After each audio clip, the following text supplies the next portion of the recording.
त्योहारों के मुल्क भारत में आज लोहड़ी का त्योहार धूमधाम से मनाया जा रहा है। पंजाब में इस त्योहार का खास अहमियत है, इसीलिए वहां आज के दिन काफी रौनक देखने को मिलती है। रिपोर्ट देखिए। मूंगफली, रेवड़ी और गुड़ की मिठास से भरी लोहड़ी का त्योहार धूमधाम से मनाया जा रहा है। पंजाब में लोहड़ी की जबरदस्त धूम नजर आती है। लोहड़ी पंजाब के अहम त्योहारों में से एक है।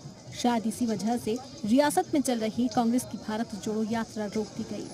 सर्दियों के मौसम में आने वाले इस त्योहार को लोग बड़ी धूमधाम से मनाते हैं। इस दिन को अच्छी फसल की कटाई को देखते हुए मनाया जाता है। इस दौरान लोग आग के आसपास इकट्ठे होकर गीत गाते हैं और लोग नृत्य करते हैं। बाजारों में सर्दियों की खास चीजों को खरीदने के लिए भी लोगों की भारी भीड़ लगी है। लोहड़ी पर खाने और बांटने के लिए लोग मूंगफली और रेवड़ी खरीदते दिखाई दिए।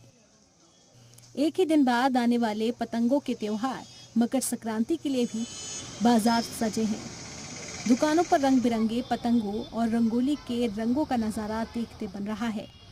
मकर संक्रांति के त्योहार को मुल्क भर में अलग अलग नामों से मनाया जाता है। माना जाता है कि मकर संक्रांति से ही ठंड कम होने की शुरुआत होती है। ब्यूरो रिपोर्ट, जी मीडिया।